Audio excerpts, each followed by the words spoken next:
नमस्कार दोस्तों, आज मैं आप सभी के समक्ष माघ मास के महात्म्य का अध्याय 16 प्रस्तुत कर रही हूँ। आइए शुरू करते हैं।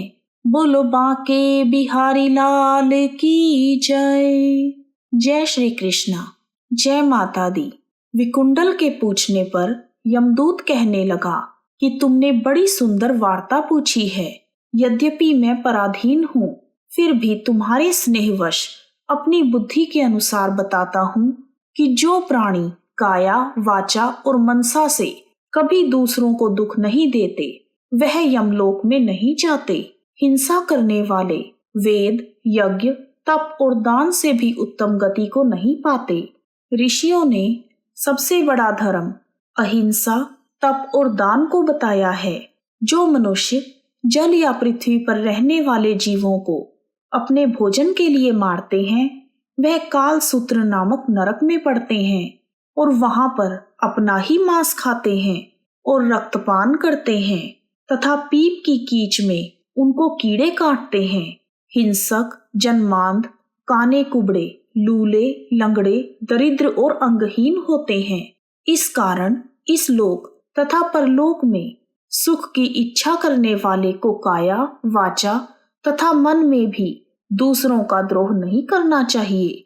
जो हिंसा नहीं करते, उनको किसी प्रकार का भय नहीं होता।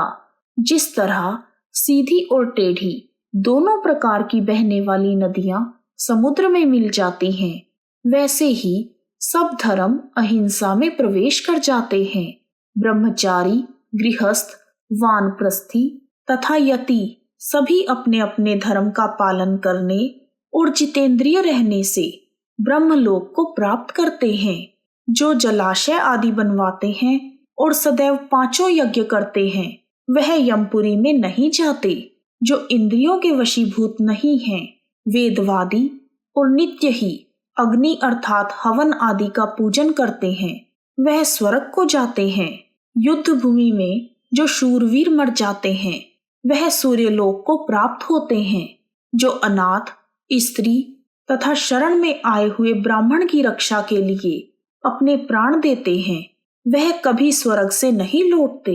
जो मनुष्य लूले, लंगड़े, वृद्ध, अनाथ तथा गरीबों का पालन करते हैं, वह भी स्वर्ग में जाते हैं। जो मनुष्य गायों के लिए पानी का आश्रय करते हैं तथा कुआं, तालाब और बावड़ी बनवाते हैं, वह सदैव स्वर्ग में वास करते हैं। जैसे जैसे जीव इनमें पानी पीते हैं, वैसे ही उनका धर्म बढ़ता है। जल से ही मनुष्य के प्राण हैं, इसलिए जो प्याऊ आदि लगाते हैं, वह अक्षय स्वर्ग को प्राप्त होते हैं। बड़े बड़े यज्ञ भी वह फल नहीं देते, जो अधिक छाया वाले वृक्ष मार्ग में लगाने से देते हैं। जो मनुष्य वृक्ष रोपण करता है, वह सदैव दानी और यज्ञ करने वाला होता है। जो अच्छे फल और अच्छी छाया वाले वृक्षों को काटता है, वह नरकगामी होता है। तुलसी का पौधा लगाने वाला सब पापों से छूट जाता है। जिस घर में तुलसी वन है, वह घर तीर्थ के समान है और उस घर में कभी यमदूत नहीं जाते।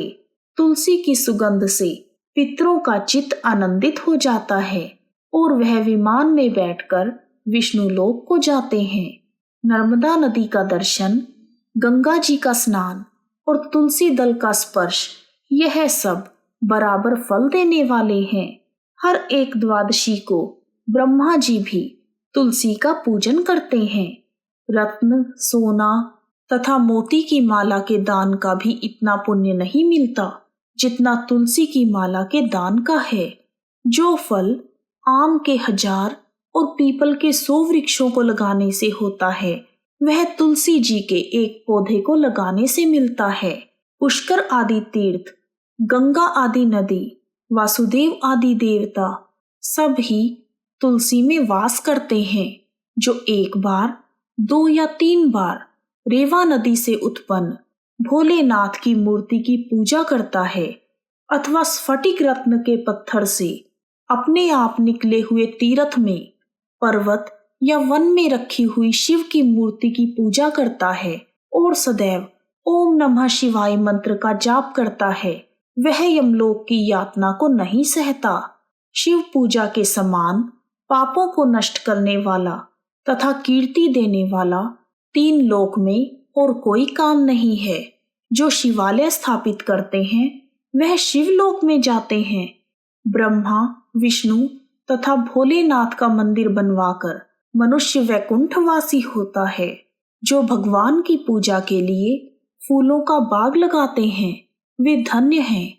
जो माता पिता, देवता और अतिथियों का सदैव पूजन करते हैं वह ब्रह्मलोक को प्राप्त होते हैं।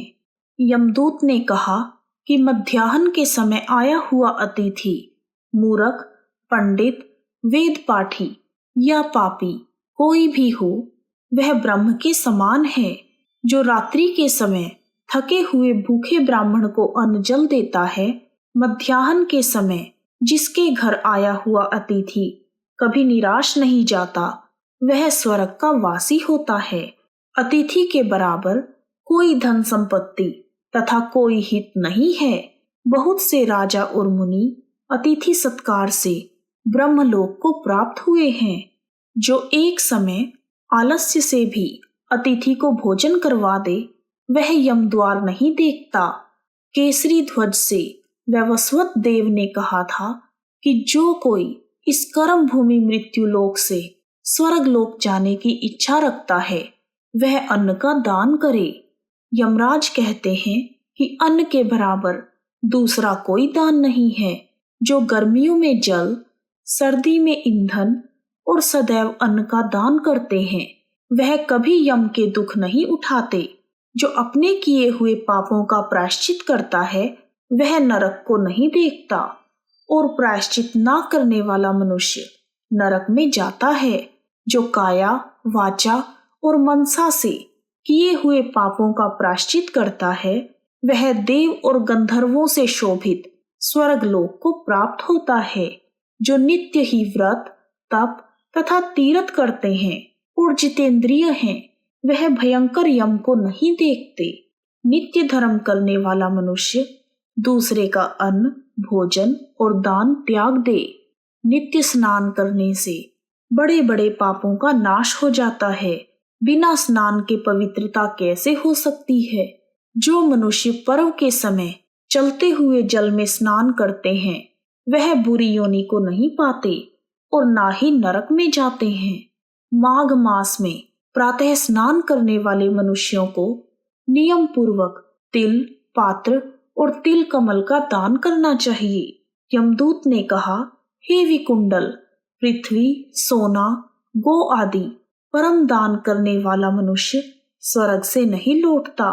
बुद्धिमान पुण्यतिथियों, व्यतिपात, संक्रांति आदि को थोड़ा सा दान करके भी बुरी गति को प्राप्त नहीं होता। सत्यवादी, मौन रहने वाला, मीठा बोलने वाला, क्षमाशील, नीतिवान, किसी की निंदा ना करने वाला, सब प्राणियों पर दया करने वाला, पराये धन को तृण के समान समझने वाला मनुष्य कभी नरक को नहीं भोगता।